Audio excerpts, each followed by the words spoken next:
بسم اللہ والحمد للہ والصلاة والسلام علی رسول اللہ اما بعد۔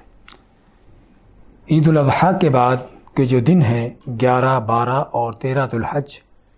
ان دنوں کو ایام تشریق کہا جاتا ہے، اور قرآن و احادیث میں ان دنوں کی بھی خصوصی طور پر فضیلت ہے، اور ان دنوں کے بھی خاص کوئی مسائل و احکام ہیں جنہیں ہمیں جاننے کی ضرورت ہے۔ تو ایام تشریق کی اہمیت کے پیش نظر ہی اللہ تعالیٰ کا فرمان ہے وَاذْكُرُوا اللَّهَ فِي أَيَّامٍ مَعْدُودَاتٍ، کہ اللہ کا ذکر کرو گنتی کے دنوں میں۔ یہ گنتی کے دن کون سے ہیں اس کے بارے میں مفسرین کا کہنا ہے کہ گنتی کے دن جو ہیں یہ ایام تشریق ہیں کہ جس میں اللہ نے ہمیں ذکر کرنے کا حکم دیا ہے، اور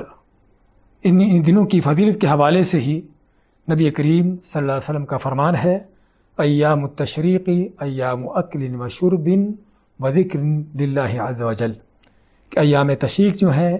وہ کھانے پینے اور اللہ کا ذکر کرنے کے دن ہیں۔ حافظ بن رجب رحمۃ اللہ علیہ فرماتے ہیں کہ اللہ کے نبی صلی اللہ علیہ وسلم کا فرمان کہ یہ دن جو ہیں کھانے پینے اور اللہ کا ذکر کرنے کے دن ہیں، اس میں جس بات کی تنبیہ ہوتی ہے وہ کیا ہے کہ اصل یہ ہے کہ ایک مسلمان کا کھانا پینا بھی اس نیت سے ہو کہ تاکہ اللہ کی عبادت کرے، اللہ کی عبادت کرنے کے لیے قوت طاقت حاصل کرنے کے لیے اس کا کھانا پینا ہو، نہ کہ صرف دنیاوی لذتوں کی خاطر ہو، تاکہ اللہ تعالیٰ کی یہ نعمت بھی اللہ کی اطاعت میں اس کو استعمال کیا جائے۔ ان دنوں کی فضیلت میں مسند احمد کی حدیث ہے، نبی کریم صلی اللہ علیہ وسلم کا فرمان ہے اعظم الایام عند اللہ یوم النحر ثم یوم القر، کہ اللہ کے ہاں سب سے جو عظیم ترین دن ہیں ان دنوں میں سے قربانی کا یوم النحر ہے، قربانی کا دن، اور یوم القر ہے۔ یوم القر جو ہے وہ ذو الحجہ کی 11 تاریخ کو کہتے ہیں۔ تو ان دنوں کے یہ فضیلتیں یا یہ یعنی کہ جو فضائل بیان ہوئے ہیں، اس میں ہم کو کرنا کیا چاہیے؟ اللہ تعالیٰ کا جو فرمان ہے کہ اس میں اللہ کا زیادہ سے زیادہ ذکر کریں، حتیٰ کہ حج کے حوالے سے اللہ فرماتا ہے فَإِذَا قَضَيْتُم مَّنَاسِكَكُمْ فَاذْكُرُوا اللَّهَ كَذِكْرِكُمْ آبَاءَكُمْ أَوْ أَشَدَّ ذِكْرًا، کہ جب تم حج کے اعمال کر چکو تو اس کے بعد اللہ کا اس طرح سے ذکر کرو جس طرح تم اپنے باپ دادا کا ذکر کرتے یا ان کے قصیدے پڑھتے تھے، اتنا یا بلکہ اس سے بھی زیادہ اللہ کا ذکر کرو۔ اللہ کا ذکر اس میں کس انداز سے کیا جائے؟ وہ ہر طریقے سے ہے، نفل نوافل سے بھی ہے، تسبیحات سے بھی ہے، حمد و ثنا سے بھی ہے، اور خصوصی طور پر تکبیرات سے ہے، جو صرف ایام تشریق کی نہیں بلکہ یکم ذو الحج سے لے کر تکبیرات شروع ہو چکی ہیں۔ تو ایام تشریق میں بھی ان تکبیرات کو کثرت سے کہنا، اور خصوصاً نمازوں کے بعد، فرض نمازوں کے بعد ان تکبیرات کو کہنا، تو یہ بھی ان دنوں کے مخصوص اعمال میں سے یا اہم ترین اعمال میں سے ہے کہ زیادہ سے زیادہ تکبیریں کہیں جائیں۔ اس کے بارے میں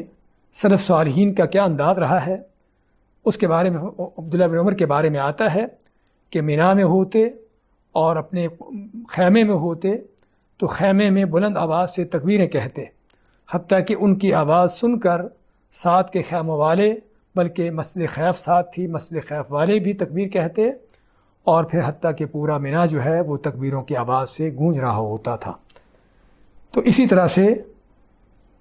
یعنی کہ عبداللہ بن عمر اور دوسرے بعض صحابہ کے بارے میں آتا ہے کہ وہ ان دنوں میں تکبیریں کہتے، نمازوں کے بعد اپنے بستر پر، اپنے خیمے میں، اپنی مجلس میں چلتے ہوئے ہر لحاظ سے، ہر انداز سے وہ تکبیریں کہتے رہتے، وہ بھی کہتے۔ اور اسی طرح میمونہ رضی اللہ تعالیٰ فرماتی ہیں کہ وہ بھی ان دنوں میں تکبیریں کہتیں، اور عورتیں ان کی تکبیریں سن کر وہ بھی تکبیریں کہتیں۔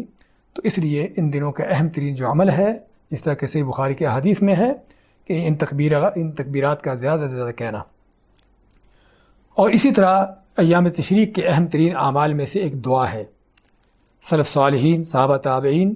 ان کے ہاں ان دنوں میں خصوصی طور پر دعا کا بھی اہتمام کیا جاتا تھا، کیونکہ اللہ تعالیٰ نے حج کے اعمال جب مکمل کیے ہیں تو ان کو مکمل کرنے کے بعد ہمیں وہ دعا سکھائی ہے ربنا آتنا فی الدنیا حسنہ وفی الآخرۃ حسنہ وقنا عذاب النار۔ تو علماء نے فرمایا ہے کہ اس دعا کی مناسبت حج کے اعمال کے آخر میں اس کا آنے کا مقصد یہی ہے کہ ایام تشریق میں جو حج کے